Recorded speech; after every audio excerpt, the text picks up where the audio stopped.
নয়াদিল্লির south block থেকে সরাসরি পাঠানো হয়েছে এই বিশেষ আমন্ত্রণপত্র। ভারতের প্রধানমন্ত্রী নরেন্দ্র মোদী আসন্ন ব্রিক্স সম্মেলনে যোগ দেওয়ার জন্য বাংলাদেশের প্রধানমন্ত্রী তারেক রহমানকে আনুষ্ঠানিকভাবে আমন্ত্রণ জানিয়েছেন। কিন্তু টেবিলের ওপাশে বসা মানুষটির চোখে মুখে কোনো উচ্ছ্বাস নেই। তারেক রহমান অত্যন্ত শান্ত ও স্থির চোখে খামটির দিকে তাকালেন। তারপর কোন রকম দ্বিধা ছাড়াই খুব স্বাভাবিক ভঙ্গিতে তার চিফ অফ স্টাফকে নির্দেশ দিলেন, অফিসিয়ালি জানিয়ে দিন বাংলাদেশ এই সম্মেলনে যোগ দিচ্ছে না। আমন্ত্রণটি প্রত্যাখ্যান করা হলো। রাষ্ট্রপতি প্রার্থী নিয়ে বিএনপি সত্যিকার অর্থে কঠিন পরিস্থিতিতে পড়েছে। বিএনপির ঘুম হারাম, এক অজানা আতঙ্ক অথবা জানা আতঙ্ক বিএনপিকে তাড়িয়ে বেড়াচ্ছে। যে বিএনপি কাকে রাষ্ট্রপতি বানাবে আর সে বিএনপির সাথে 2 নম্বরই করবে, কাকে রাষ্ট্রপতি বানাবে আবার সেই রাষ্ট্রপতিকে রেল লাইন থেকে ধাওয়া করতে হবে। সবাই যখন ধরে নিয়েছিল বঙ্গভবন এবার বিরোধী জোটের এক ভয়ঙ্কর চালে পড়ে বিএনপি নেতারা ঘামছেন, ঠিক তখনই রাজনীতির মাঠে ঘটল এক অকল্পনীয় বিস্ফোরণ। বিনা প্রতিদ্বন্দ্বিতায় রাষ্ট্রপতি পদে বসার যে স্বপ্ন বিএনপি নেতারা দেখছিলেন, সেটাই হঠাৎ করে জল ঢেলে দিল জামাত এবং এনসিপি জোট। প্রেসিডেন্ট পদটা এটা ফাদার লাইক ফিগার, এটা হইতে হয়, ঐক্যের প্রতীক হইতে হয়, এমন মানুষ হইতে হয় যারা বিরোধী দল আস্থায় নেবে। এই পজিশনটারই দরকার হয় সংকটের টাইম। মির্জা ফখরুল তো বর্তমান বিরোধী দলের উপরে খড়গহস্ত। দেখেন, বলছে ভোট হলে জামাতের অস্তিত্বই থাকবে না, এনসিপি তো ভোটই পাবে না। হ্যাঁ, এটা অত্যন্ত আক্রমণাত্মক ভবিষ্যৎবাণী। উনি তো একটা ইউনিফাইং ফিগার হইতে পারেন না। ক্ষমতায় এসেও নিজেদের পায়ে নিজেরাই কি কুড়াল মারছে বিএনপি? দীর্ঘ লড়াই সংগ্রামের পর গত ফেব্রুয়ারি থেকে ক্ষমতায় আসার পর পেরিয়ে গেছে 6 মাসেরও বেশি সময়, কিন্তু এই 6 মাসে দেশ যতটা বদলাবার কথা ছিল ততটা কি বদলেছে, নাকি আগের সেই লুটপাট, চাঁদাবাজি আর দুর্নীতির ভূত এখন সওয়ার হয়েছে খোদ বিএনপির ঘাড়ে? আসসালামু আলাইকুম দর্শক, বাংলাদেশ ভাইরাল নিউজের নতুন একটি গুরুত্বপূর্ণ নিউজ ভিডিও নিয়ে আপনাদের মাঝে হাজির হলাম। প্রিয় দর্শক, দিন যত যাচ্ছে রাজনীতি ততটাই আরো কঠিন হয়ে উঠছে। দিল্লির সাউথ ব্লক থেকে আসা একটি চিঠি, যেখানে তারেক রহমানের পক্ষে পাঠানো হয়েছে এবং তারেক রহমান সেই চিঠিটি খুলে দেখেছে এবং সেখানে তিনি স্পষ্ট দেখতে পাচ্ছেন যে ব্রিক্স এর একটি সমন্বয়ের জন্য তাকে চিঠি পাঠিয়েছে খোদ নরেন্দ্র মোদী। আর দিল্লি মানে তো ক্ষমতার মসনদ, যেখানে একবার যদি হাত স্বীকার করে তখন পুরো ক্ষমতা তার হাতে চলে যায়। কিন্তু সেই চিঠিটি আমাদের প্রধানমন্ত্রী তারেক রহমান টুকরো টুকরো করে কেটে ফেলেন এবং স্পষ্ট জানিয়ে দেন তিনি কখনোই ব্রিকের যে সমাবেশ হবে সেখানে যাবেন না, এবং স্পষ্ট মোদীকে মুখের উপরে না করে দেওয়ার সমান। আবার বিএনপি দেখা যাচ্ছে যখন এরকম ভালো ভালো কাজ করছে, ঠিক তখনই তার উল্টো পাশে আকাম ঘটে বেরিয়েছে। কিরকম আমি আজকে আপনাদের বলবো, সেটা হচ্ছে রাষ্ট্রপতি নির্বাচন নিয়ে। তারা ফখরুলকে রাষ্ট্রপতি নির্বাচনের জন্য মনোনীত করেছে, কিন্তু আদৌ কি ফখরুল রাষ্ট্রপতি হওয়ার যোগ্য? এরকম বড় হিংসা নীতি নিয়ে চলা একজন মানুষ কখনোই রাষ্ট্রপতি হতে পারে না, যে কিনা জামাত বা এনসিপি কে দুই চোখে দেখতে পারে না। তাহলে বিএনপি থেকে কাকে রাষ্ট্রপতি করবে এবং তারা কি সিদ্ধান্ত নেবে জানবো আজকের এই ভিডিওতে। তাই সবাইকে বলবো আপনারা ধৈর্য সহকারে পুরো ভিডিওটি দেখতে থাকুন।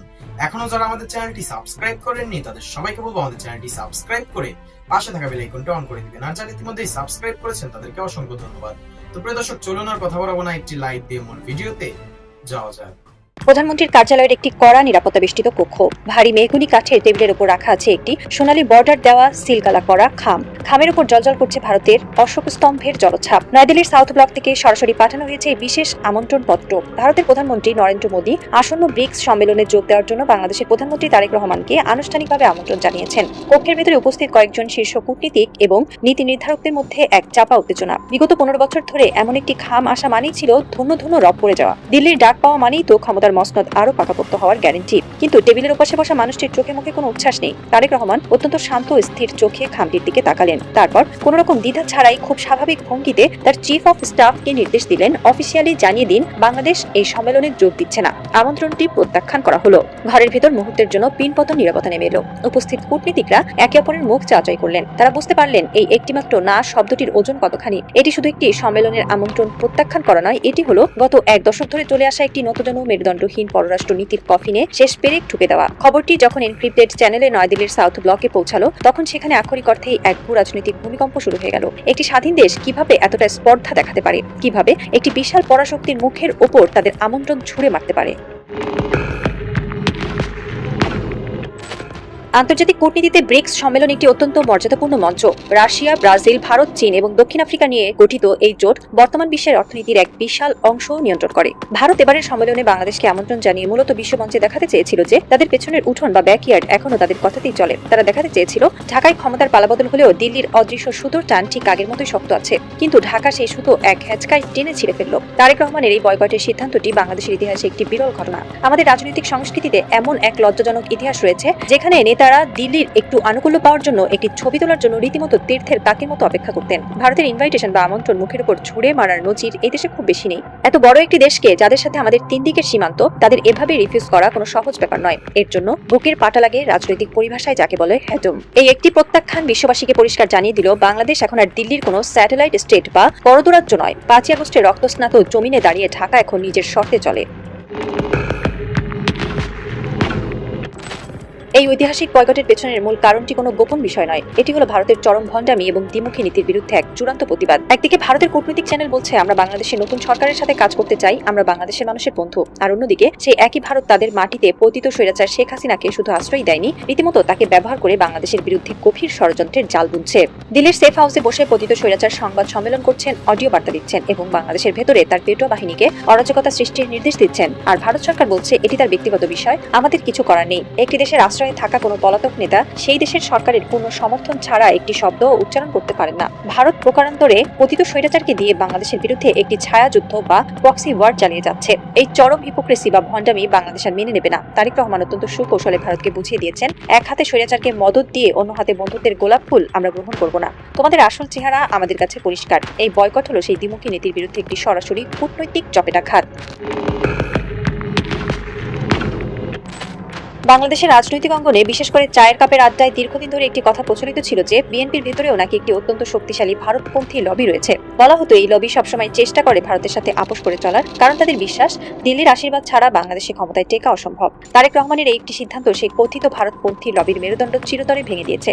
এই বয়কট প্রমাণ করে যে দলের ভেতর কোনো দালাল বা আপোষকামীর আর জায়গা নেই। এই জয় শুধু একটি দলের নয়, এই জয় 5ই আগস্টের চেতনায় জাগ্রত পুরো বাংলাদেশের। আর এই হার সমস্ত দালালের, যারা ভেবেছিল একটু মিষ্টি কথায় আর গোপনে ভারতের সাথে আঘাত করে তারা আবার নিজেদের রাজনৈতিক ক্যারিয়ার বাঁচিয়ে রাখবে। নেতৃত্ব যখন শক্ত হাতে স্টিয়ারিং ধরে, তখন পেছনের সিটে বসা পরজীবীদের আর কোনো ক্ষমতা থাকে না। তারেক রহমান প্রমাণ করেছেন তিনি কারো প্ররোচনায় পা দেন না। তিনি দলের ভেতরের এবং বাইরের সমস্ত মির্জাফরকে একটি স্পষ্ট বার্তা দিয়েছেন, সবার আগে বাংলাদেশ, এখানে ভারতের কোনো দালালি চলবে না। রাজনীতিতে শুধু জনসমর্থন থাকলেই হয় না, কিছু চরম সংকটময় মুহূর্তে একজন নেতাকে এমন কিছু সিদ্ধান্ত নিতে হয় যা তাকে সাধারণ রাজনীতিক থেকে স্টেটসম্যান বা রাষ্ট্রনায়কে পরিণত করে। মোদির ইনভাইটেশন ক্যান্সেল করার জন্য সত্যি হ্যাজম বা অসীম সাহসের প্রয়োজন, কারণ ভারত চাইলে সীমান্তে উত্তেজনা বাড়াতে পারে, বাণিজ্য বন্ধ করে দিতে পারে বা নানাভাবে চাপ সৃষ্টি করতে পারে। কিন্তু তারেক রহমান সেই ঝুঁকি নিয়েছেন। তিনি জানেন পরাধীনতার শৃঙ্খলে আবদ্ধ হয়ে ক্ষমতায় থাকার চেয়ে 5ই আগস্টের শহীদদের রক্তের সাথে বেইমানি না করে যে কোনো ঝুঁকি নেওয়া অনেক বেশি সম্মানের। বিএনপিকে নিয়ে দেশে অনেক সমালোচনা থাকতে পারে, তাদের অতীতের ভুল ভ্রান্তি নিয়ে মানুষের মনে ক্ষোভ থাকতেই পারে, কিন্তু একটি বিষয় একেবারে ধ্রুব সত্য, বিএনপি যদি এই ভারতীয় আধিপত্যবাদ বিরোধী মনোভাব বা স্ট্যান্ড ভবিষ্যতেও বজায় রেখে চলতে পারে, তবে তারা এই দেশের মানুষের হৃদয়ে দীর্ঘ সময়ের জন্য স্থায়ী আসন গেড়ে নেবে। এই বয়কটের মাধ্যমে তারেক রহমান শুধু একটি আমন্ত্রণই প্রত্যাখ্যান করেননি, তিনি নিজেকে 5ই আগস্টের চেতনার একজন অবিসংবাদিত নেতা হিসেবে প্রতিষ্ঠিত করার প্রথম এবং সবচেয়ে শক্ত ধাপটি পার করেছেন। বাংলাদেশের সাধারণ মানুষের মনস্তত্ত্ব বোঝাটা খুব কঠিন। এই দেশের মানুষ অদ্ভুত এক সহনশীল জাতি। তারা হয়তো দেশের ভেতরের নানাবিধ সমস্যা, যেমন রাস্তাঘাটের বেহাল দশা, নিত্য প্রয়োজনীয় দ্রব্যের মূল্যবৃদ্ধি কিংবা স্থানীয় নেতাদের কিছু দুর্নীতি মুখ বুঝে মেনে নেয়। তারা ভাবে এগুলো ঘরের ভেতরের সমস্যা, সময় হলে ঠিক হয়ে যাবে। কিন্তু একটি জিনিস এই দেশের মানুষ কখনোই মেনে নিতে পারে না, আর তা হলো ভারতের দাসত্ব। যখনই কথা ওঠে দেশের স্বাধীনতা বা সার্বভৌমত্ব নিয়ে, যখনই কথা ওঠে ভারতের আধিপত্যবাদ নিয়ে, তখন এই দেশের প্রতিটি মানুষ, সে যে দলেরই হোক না কেন, এক হয়ে যায়। ভারতের দাদাগিরি এই জাতি তার রক্ত দিয়ে ঘৃণা করে। জুলাই আগস্টের গণঅভ্যুত্থান প্রমাণ করেছে যে এই জাতি কারো রক্তচক্ষুকে ভয় পায় না। তারেক রহমান এই চরম সত্যটি খুব ভালোভাবে বোঝাতে পেরেছেন। তিনি জানেন যদি তিনি 5ই আগস্টের স্পিরিট বা ভারতীয় আধিপত্যবাদ বিরোধী স্ট্যান্ডটি শক্তভাবে ধরে রাখতে পারেন, তবে দেশের 17 কোটি মানুষ তার পেছনে পাহাড়ের মতো ঢাল হয়ে দাঁড়াবে। আর যদি তিনি কোনো কারণে ভারতের সাথে আপোষ করেন বা নতজানু হন, তবে এই মানুষগুলোই তাকে এক মুহূর্তের মধ্যে ছুঁড়ে ফেলে দেবে। তারেক রহমানের এই পদক্ষেপ বাংলাদেশের কূটনীতিতে একটি সম্পূর্ণ নতুন ধারার সৃষ্টি করেছে। এই ধারার নাম সবার আগে বাংলাদেশ। এতদিন আমাদের পররাষ্ট্রনীতি আবর্তিত হতো প্রতিবেশীকে কিভাবে খুশি রাখা যায় তার উপর, কিন্তু 5 আগস্টের পর থেকে সেই হিসাবের খাতা চিরতরে বন্ধ হয়ে গেছে। বাংলাদেশ এখন থেকে যে কোনো আন্তর্জাতিক সম্পর্ক, চুক্তি বা সম্মেলনে যোগ দেওয়ার আগে একটাই হিসাব করবে, এতে বাংলাদেশের কি লাভ, এতে 5ই আগস্টের শহীদদের রক্তের অমর্যাদা হচ্ছে কিনা। দলমত, ধর্ম, বর্ণ নির্বিশেষে আজ পুরো বাংলাদেশ তারেক রহমানের এই সাহসিকতাকে স্যালুট জানাচ্ছে। যারা এতদিন বিএনপির কট্টর সমালোচক ছিলেন, তারাও আজ এই একটি সিদ্ধান্তে একমত হয়েছেন যে দেশের সম্মান রক্ষায় এই পদক্ষেপটি ছিল অপরিহার্য। এটি শুধু একটি রাজনৈতিক দলের বিজয় নয়, এটি 5ই আগস্টের চেতনার বিজয়। যে দেশ আবু সাইদ মুগ্ধদের মতো তরুণদের তাজা রক্তের বিনিময়ে দ্বিতীয়বার পরাধীনতার শেকল ভেঙেছে, সেই দেশ আর কখনোই কোনো আঞ্চলিক পরাশক্তির পকেটের পুতুল হয়ে থাকবে না।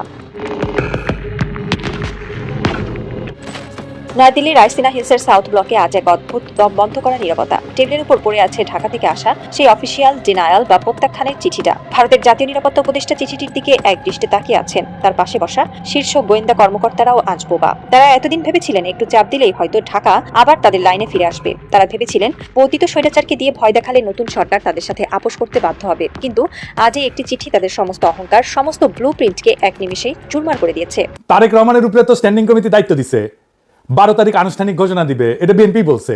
আগে ঘোষণা আসুক, তারপরে প্রচার করেন।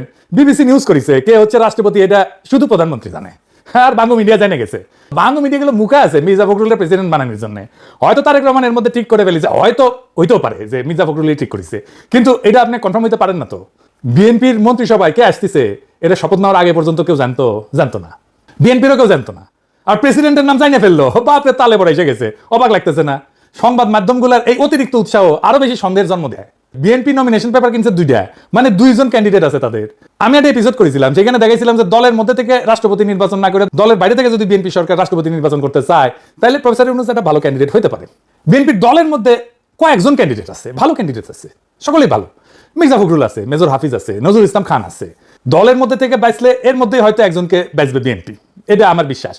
কাকে বাঁচতে পারে বিএনপি আসেন একটা আলাপ করে দেখতে পারে। এর পাশাপাশি জামাতের নমিনেশন দিছে একজনকে, এর মধ্যেই অলি আহমেদকে। এটা কেমন হইলো পলিটিক্যালি সেটাও আলাপ করা যাইতে পারে, কারণ রাষ্ট্রপতি পদটা আমাদের জন্য গুরুত্বপূর্ণ, আমাদের এটা আলোচনা করা দরকার আছে। আসেন আল্লাহর নামে শুরু করি। প্রথমে আসি মির্জা ফখরুল ইসলাম প্রসঙ্গে। মির্জা ফখরুল ইসলামের পজিটিভ দিক হইতেছে উনি খালেদা জিয়ার সাথে রাজনীতি করেছেন। তিনি বিএনপি মহাসচিবের দায়িত্ব পালন করছেন দীর্ঘ সময় ধইরা। একজন শিক্ষিত, সুদর্শন, এলিট, ছাত্র ইউনিয়ন করা ব্যাকগ্রাউন্ড, মানে তার লেফট ব্যাকগ্রাউন্ড আছে, মানে বুঝছেন তো, বাংলাদেশের এলিটরা ঠিক যেরকম প্রেসিডেন্ট চায় সেই রকম একজন ব্যক্তি। আসিফ নজরুল তো বলছে মির্জা ফখরুল প্রেসিডেন্ট হইলে সবচেয়ে ভালো হয়। ফোনদের আলো দিল্লি স্টারও তাইলে এটাই চায়, কারণ আসিফ নজরুল যেটা বলে সেটা ফোনদের আলো দিল্লি স্টারের কথা। যাই হোক, মির্জা ফখরুলের প্রেসিডেন্ট হয়ে গেলে বেশ কয়েকটা ঝামেলা পোহাইতে হবে বিএনপির। কি ঝামেলা? প্রথম ঝামেলা, মহাসচিব কি হবে? একজন মহাসচিব তো বের করতে হবে, উনি তার মহাসচিব থাকতে পারবে না। পদাধিকার বলে রিজভি ভাইয়ের হওয়ার কথা, কারণ তিনি একমাত্র সিনিয়র যুগ্ম মহাসচিব। রিজভি ভাইকে নমিনেশনই দেয় নাই, ওনার মহাসচিব বানানো খুবই কঠিন সিদ্ধান্ত হবে বিএনপির জন্য। তার উপরে আছে বয়স্ক আর ইয়াংদের একটা দ্বন্দ্ব আছে বিএনপির মধ্যে। ম্যাডাম গ্রুপ আর ভাইয়া গ্রুপের মধ্যে কে হবে, কোন গ্রুপ থেকে মহাসচিব হবে, স্থানীয় সরকার মন্ত্রণালয় কাকে দেওয়া হবে, এটা দলের মহাসচিব পায় সঙ্গত কারণে। তাই মির্জা ফখরুলকে প্রেসিডেন্ট বানাইলে অনেকগুলো গুরুত্বপূর্ণ প্রশ্নের সলিড অ্যান্সার লাগবে। মহাসচিব বানানো নিয়ে তো মহাজ্ঞান লাগবে দলের মধ্যে। দলের একটা স্ট্যাটাস কো আছে না, এটা মারাত্মকভাবে ব্যাহত হবে মির্জা ফখরুল যদি প্রেসিডেন্ট হয়ে যায়। মির্জা ফখরুল এলিটের পছন্দ, কিন্তু গণমানুষের মধ্যে জনপ্রিয় না। আমি একটা ভোট করেছিলাম, দেখেছেন তো আগে, এইটা সাহেব দেখান একটু আগেও দেখেছিলাম। প্রেসিডেন্ট হিসেবে মেজর হাফিজ পাইছেন 75,000-এর বেশি ভোট, আর মির্জা ফখরুল পাইছে 9,500 ভোট মাত্র।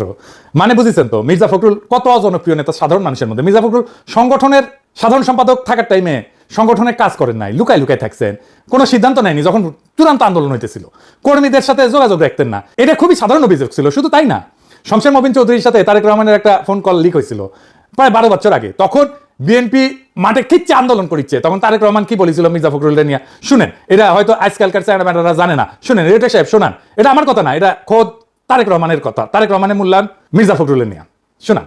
না, সমঝোতা হচ্ছে পদ্মার আড়ালে। হ্যাঁ, পদ্মার আড়ালে সমঝোতা হচ্ছে, এবং সমঝোতা হয়ে গেলে আস্তে আস্তে ছাড়া হবে, হঠাৎ কিছু হয়ে যেতে পারে। হ্যাঁ, তো সমঝোতাটা ছাড়া করছে, ওরা ওদের নিজেদের মতো সমঝোতা করছে। মানে আমাদের কারোর সাথে কি কথা বলছে আপনি কি জানেন এরকম কিছু? আমার জানার মতো কারোর সাথে কথা বলছে না। আজকে তো আলমগীর বাইরে গেছে, তারা মার্ডার চার্জ দিয়ে দিতে, সেটা তো দিতে হবে, কোন ইনভেস্টিগেশন ছাড়া দিলে সেটা হলো। কিন্তু উনি এইভাবে মানে হাইড অ্যান্ড সিক করছে কেন? পলিটিক্যাল লিডার একজন, পলিটিশিয়ান, তাই না? কে? আলমগীর সাহেব। এটা আমরা একটু করে যাবো, ম্যাডাম এখানে জন্য বসে আছি, তো এটা কি আলাপ টক টু বাজার পাবে? ওনার ওখানে কথা বলা তো অনেক সমস্যা আছে ফোনে, তো ডিটেইল বলা মুশকিল। কিন্তু কথা হচ্ছে এরকম হাইড অ্যান্ড সিক করে তো বরং ওইটা রিপারকেশন তো একটু খারাপই হচ্ছে। এটা তো বলা হয়েছে ম্যাডামকে, কিন্তু বুঝলাম না, এটা তো ম্যাডাম ইনস্ট্রাকশনে বলে হচ্ছে। আমি যতটা বুঝি আছি, ঠিক আছে, আমার মনে হয় না এরকম কোনো কি বোঝাতে। সে যদি পালিয়ে থাকে, সে আন্দোলনেও নেতৃত্ব দিতে পারবে না, কোনো রকম কথা বলতে পারবে না, সেটা চুপ করে হাইড অ্যান্ড সিকই আছে। তো লাভটা কি হচ্ছে? রাজার আরো খারাপ হচ্ছে তো। ডিস্ট্রিক্টের নেতারা কর্মীরা ওরা মাল খাচ্ছে আর উনি পালিয়েছে, তো লাভটা কি হচ্ছে তাহলে? মানে এটার বেনিফিট কি হচ্ছে? কোনো বেনিফিটটা হচ্ছে না। হ্যাঁ, এই প্রশ্নটা অবশ্য অনেকেই করছে, এবং আমি ম্যাডামকেও 2-3 বার করেছি। ম্যাডামের একটা কথা হলো যে যদি ওরা ধরা পড়ে যায়, এদেরকে ধরে ফেলে, তাহলে কাজ করবে কে মাঠে? কাকে দিয়ে আমি কাজ করাবো? উনি কি খুব একটা কাজ করছে? উনি কি খুব একটা কাজ করতে পারছেন? কোনো ইনস্ট্রাকশন দিচ্ছে? কোনো ডিস্ট্রিক্টে কিছু কথা বলছে না, কিছু হচ্ছে না, কোনো কারো খোঁজ খবরও হচ্ছে না। লাভ হচ্ছে কি? ডিফিকাল্ট টু ফাইন্ড হিম, মানে no one is able to talk to him. উনি যেই চার্জে আছে সেটার জন্য উনি যে ডিসিশন দিবে বা ইনস্ট্রাকশন দিবে সেগুলো তো হচ্ছে না। তো হোয়াটস দ্য ইউজ অফ আইডেন্টিক। শুনিছেন, এর বাইরেও একটা ব্যাপার আছে। প্রেসিডেন্ট পদটা একটা ফাদার লাইক ফিগার, এটা হইতে হয়, ঐক্যের প্রতীক হইতে হয়, এমন মানুষ হইতে হয় যারা বিরোধী দল আস্থায় নেবে। এই পজিশনটারই দরকার হয় সংকটের টাইমে। মির্জা ফখরুল তো বর্তমান বিরোধী দলের উপরে খড়গহস্ত। দেখেন, বলছে ভোট হলে জামাতের অস্তিত্বই থাকবে না, এনসিপি তো ভোটই পাবে না। হ্যাঁ, এটা অত্যন্ত আক্রমণাত্মক ভবিষ্যৎবাণী। তো উনি তো একটা ইউনিফাইং ফিগার হইতে পারেন না। এখন যদি বিএনপি বানাইতেই পারে, ওনার আর কিছু নাই দেখাইলাম। তারেক রহমানের যে মূল্যায়ন শুনেছেন ওটাই এনাফ। আওয়ামী লীগের জন্য তো ওনার মন কান্দে। উনি বলেন ধানের শীষ আওয়ামী লীগের পাশে আছে, নৌকার পাশে আছে, তাই না? শুনেন, এইটা সে আবার শুনেন। এখন আমাদের যারা এখানে নৌকা ভরছেন সারা বাংলাদেশে, তারা তো একটু অসহায় অবস্থায় আছে যে আমাদের মূল লক্ষ্যে পড়া গেছে, আমরা এখন কি করবো। তো সেই জায়গায় আমি আপনাদেরকে এটুকু আশ্বাস দিতে পারি যে আপনাকে হতাশ হবেন না, ধানের শীষ আপনাদের পাশে আছে, আমরা আপনাদের পাশে আছি। আমরা বেঁচে থাকতে আপনাদের গায়ে কেউ ফুলের টোকাও দিতে পারবে না। শুনেছেন? শুধু তাই না, মুজিবের জন্য ওনার পরাণ কান্দে। দেখেন, আমার খুব খারাপ লেগেছে যখন আমি দেখেছি বিজয় সরণির সামনে শেখ মুজিবুর রহমানের যে মূর্তিটা ছিল, দেখি অসংখ্য মানুষ সেই মূর্তিকে দড়ি বেঁধে টেনে হিঁচড়ে ফেলে দিচ্ছে। খারাপ লেগেছে, কেন? তিনি তো আমাদের নেতা ছিলেন, তাই না? স্বাধীনতা যুদ্ধের সময় তো তার বিরাট ভূমিকা ছিল। এই লোকটাকে এই হাসিনা কত ছোট করে ফেললো যে আজকে তারও মূর্তি নামিয়ে ফেলছে। তার জন্য সম্পূর্ণভাবে হাসিনা দায়ী। শুনেছেন? খুব বেটা পেয়েছেন উনি। হাসিনার জন্য সেরকম বডিগার্ডের সমস্যা হইতেছে, তাই উনি দুঃখ একেবারে পরাণ পাগল পাড়া হয়ে গেছে। ওরে আমার দুঃখ রে, ওরে আমার মনে বড় দুঃখ রে, দুঃখ আমার মনে রে। যাই হোক, বিএনপি আরেক ক্যান্ডিডেট হতে পারে মেজর হাফিজ। উনি বর্তমানে রাষ্ট্রপতির দায়িত্ব আছেন, জিয়ার সাথে সেনাবাহিনীতে ছিলেন। মেজর হাফিজ পাকিস্তান আর্মিতে কমিশন পান, কাকুলে ওনার ট্রেনিং হয় এবং ওনার ট্রেনার ছিলেন স্বয়ং জিয়াউর রহমান। 1971 যুদ্ধ করেন বাংলাদেশের স্বাধীনতার জন্য, পরে সেনাবাহিনীতে যোগ দেন। তিনি জিয়াউর রহমানের পিএসও ছিলেন, মানে বুঝেন কতখানি সম্পর্ক। মেজর হাফিজের ভাষ্যমতে জিয়াউর রহমান 1974 ওনার বার্ষিক গোপনীয় প্রতিবেদনে, যেটাকে এসিআর বলে, সেখানে মেজর হাফিজকে সেনাবাহিনীর সর্বোচ্চ দায়িত্ব পালনের উপযোগী করে গড়ে তোলার কথা লিখেছিলেন। ওনারা প্রেসিডেন্ট করলে শুধু একজনকে স্পিকার নিয়োগ দিতে হবে, তাই তো? ইন্টারনাল যে স্ট্যাটাস এটা নষ্ট হবে না। বিএনপি খন্দকার মোশাররফ হোসেন স্পিকার হতে পারেন, ওনার সভাপতিত্বে এই সংসদ যাত্রা শুরু করেছিল, তো জানেন তো, যেটা বলে স্ট্যাটাস কো, এটা তাহলে নষ্ট হয় না। মেজর হাফিজ সাধারণ মানুষের মধ্যে জনপ্রিয়, তার স্পিকারকালীন সময় তার ইমেজ আরো বাড়িছে। দেখেন, প্রেসিডেন্ট হিসাবে তার বক্তব্য শুনুন। কোন জাতি এত সাহসী? আমরা সেই জাতি, তাদেরকে নিয়ে আমরা গর্ববোধ করি। পৃথিবীতে অনেক রাষ্ট্র আছে, তাদের এরকম নাগরিক নাই যে উদ্যত সঙ্গীনের সামনে দুহাত তুলি আবু সাইদের মতো দাঁড়াতে পারবে। শুনেছেন? এবার শুনেন মুজিব সম্পর্কে তার মূল্যায়ন শুনেন। প্রথম প্রধানমন্ত্রী তাজউদ্দিন সাহেব, আওয়ামী লীগের সাধারণ সম্পাদক, তিনি শেখ মুজিবুর রহমানের কাছে গিয়েছেন, গিয়ে বলেছেন যে পাকিস্তানিরা আক্রমণ করতে যাচ্ছে, দেশের মানুষ স্বাধীনতা চায়, এখনো সময় আছে, আপনি স্বাধীনতা ঘোষণা করুন। শেখ মুজিবুর রহমান সাহেব বললেন যে না, আমি বিচ্ছিন্নতাবাদী হতে পারি না, পাকিস্তান ভাঙাতে আমার কোনো অবদান থাকুক এটি আমি চাই না, সুতরাং স্বাধীনতা ঘোষণা আমি দেব না। স্বাধীনতা ঘোষণা দেননি, পাকিস্তানের ক্র্যাকডাউন চালালো, লক্ষ লক্ষ মানুষ ঘর বাড়ি ছেড়ে উদ্ভ্রান্ত হয়ে পালিয়ে যাচ্ছে, গ্রাম থেকে গ্রামান্তরে পালিয়ে বেড়াচ্ছে, পাক বাহিনী মেশিন গান মোটর কামান দিয়ে নিরীহ মানুষ গুলি করে হত্যা করছে। এই সময় যে কোনো জাতি অবদমিত হয়ে যেত, চুপচাপ হয়ে আত্মসমর্পণ করত। প্রিয় দর্শক, ইতিমধ্যে আপনারা আমাদের পুরো ভিডিওটি দেখেছেন। ভিডিওটি দেখে কি জানলেন এবং বুঝলেন? অবশ্যই আপনাদের মূল্যবান মতামতটি আমাদের কমেন্ট বক্সে জানাতে ভুলবেন না। এখনো যারা আমাদের চ্যানেলটি সাবস্ক্রাইব করেননি, তাদের সবাইকে বলবো আমাদের চ্যানেলটি সাবস্ক্রাইব করে পাশে থাকা বেল আইকনটা অন করে দিবেন, এরকম নিত্য নতুন প্রতিদিন গরম গরম নিউজ আপডেট পেতে। ধন্যবাদ সবাইকে।